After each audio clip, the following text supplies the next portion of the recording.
The judge has increased the bond for a man accused of murdering a woman in a CVS parking lot nearly 8 months ago. Friday, officers arrested Maurice Byers after an anonymous tip led police to his location. And Saturday, he was arraigned in court. Byers is accused of shooting Amanda Miller at the CVS on Broadway last May. According to court documents, when Byers was arrested, he was with someone who had a protective order against him.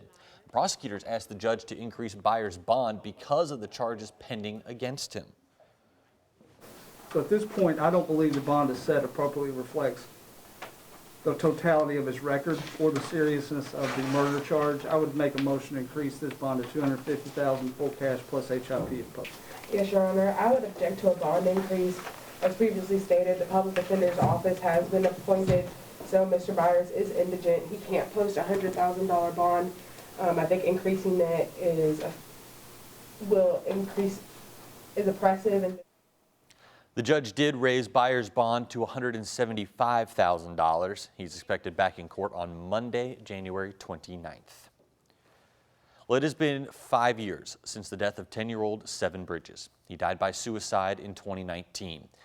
In the years since, his mother has helped lead an effort to raise awareness to ensure what happened to her son doesn't happen to anyone else. WHAS11's Eric King reports. Each year is a milestone, and at the time of Seven's death, he was the youngest child at the time to have completed suicide. It was important to me to show what his legacy has been in these last 5 years, which as a 10-year-old has superseded his life, my life, and has touched the entire world. Tammy Charles has turned the story of her son's death into a survival story. We are still alive. We are still in love with love. We are deeply devastated, and we are an example of tomorrow keeps coming. Seven, who as a very young child had more than 20 surgeries and wore a colostomy bag, was often bullied. WHAS11 obtained surveillance images of one instance of that bullying on a JCPS bus in 2018, 5 months before his death.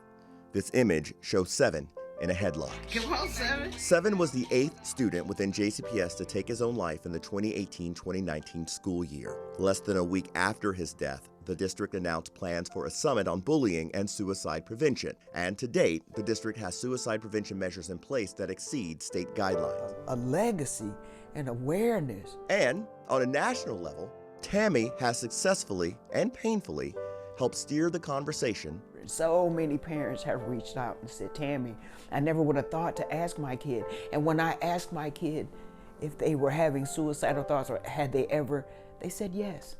I never would have thought of asking them if it wasn't for you. Eric King, WHAS11, on your side. Remember, 24/7 help is available through the National Suicide Prevention Hotline. Just dial 988.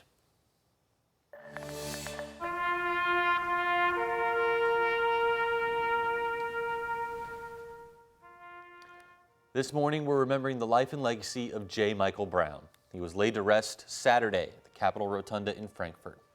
As a longtime public servant, he worked in the mayor's office under Jerry Abramson, then went to work with then Attorney General Andy Beshear. Yesterday, several state and city leaders honored Brown at his memorial service. Governor Andy Beshear, Louisville Mayor Craig Greenberg, and LMPD Chief Jacqueline Guinville-Rowell spoke about the impact Brown had on the city of Louisville and on the Commonwealth. Boy, did he love Louisville, Kentucky. But he invested so much time and love into that very special city. At a time when others were trying to say, why aren't we more like this town or that city? He just wanted Louisville to be its very best. J. Michael Brown was one of those people who inspire trust and respect from the moment that you meet them. When you were around J. Michael, you just knew. You sensed that this was a man of tremendous substance, dignity, intelligence, and honor. And so I challenge each and every one who is in this audience and who's celebrating his life, make sure that you give the way J. Michael Brown gave, leaving nothing on the table.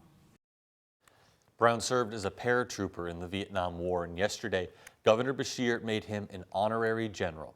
Brown died at the age of 73.